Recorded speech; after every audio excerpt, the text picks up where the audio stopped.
There was a time we were isolated, trapped in a world of darkness in so many ways, not just by vision.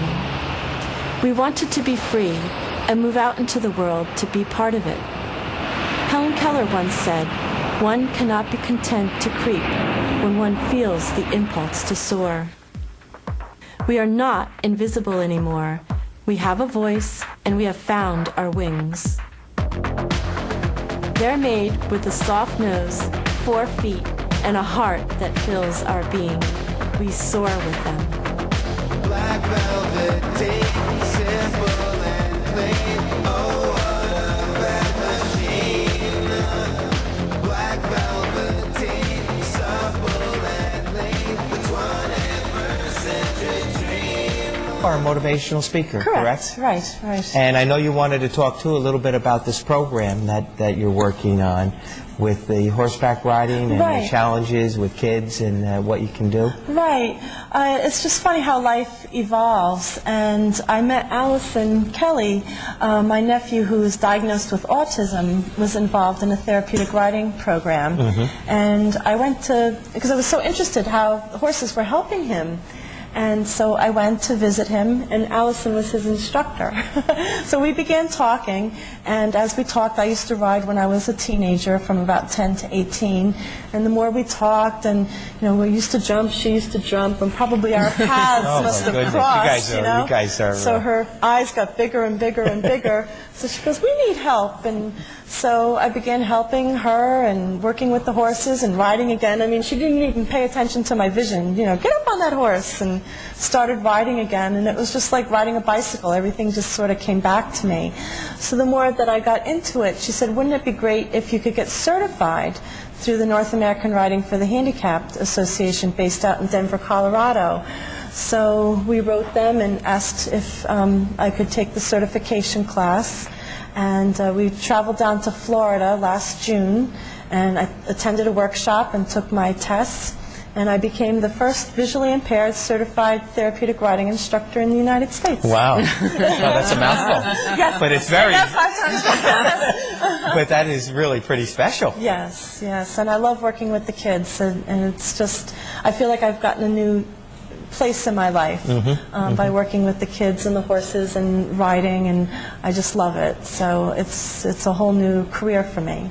We teach as a team, and we're very effective with our teaching style and helping the kids and having the kids really make the choices. We try to impress upon them, they kind of lead the lesson almost.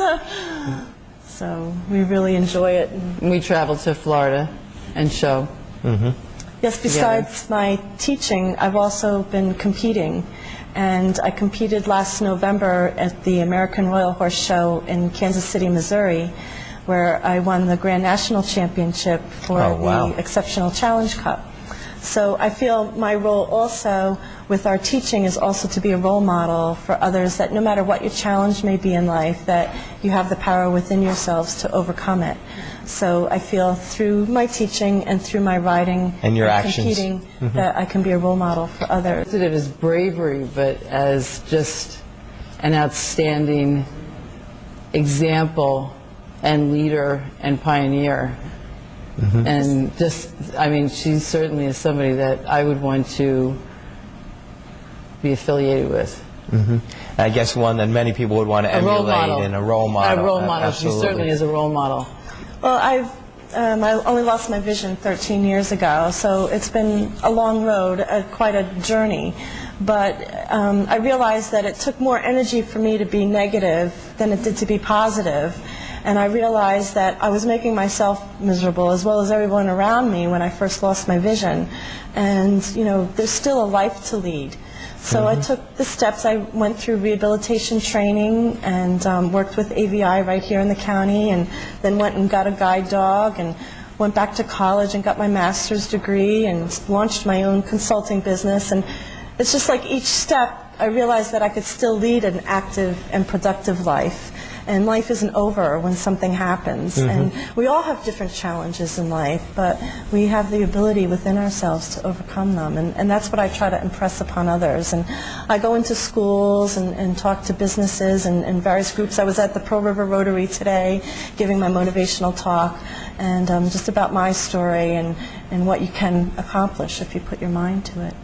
I tell people that I'm just doing what I like to do, and I don't stop and think about my vision. I'm just doing what I like to do. So, but I feel like I've found a new career in teaching with Alison, that we can really accomplish something wonderful. I feel like I've been given a gift through my experiences and the journey that I've taken, that it's really been a gift to share that with others, and hope to impress upon people the value of life and the positive energy and positive outlook on life.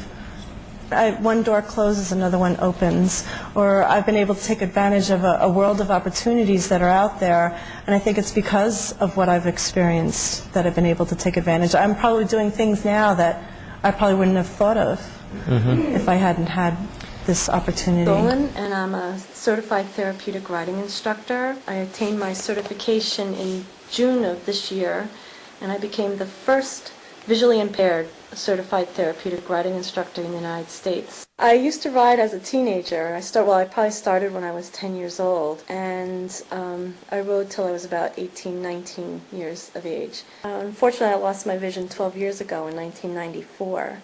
And then my nephew, who has autism, rides in a therapeutic riding program, and I went one day to see him and how horses were helping him, and that got me back into the horses again. So why don't we get Daniel on the mounting block? And some of the kids, I don't know necessarily, they know whether I'm visually impaired. This one little boy, Jake, he calls me Silly Allison because one day I bumped into a barrel out in the ring, and he called me, that's what he calls me now, Silly Allison, and we just connected after that. He just loves me. I started out going up, down, up, down, so he changed, up, and then he started doing the alphabet. A, B. Right, but then that kept the rhythm. It's helping every aspect of their development, physically, mentally, emotionally. When a child laughs and when they start smiling, I know we're doing something right. All right! Excellent job!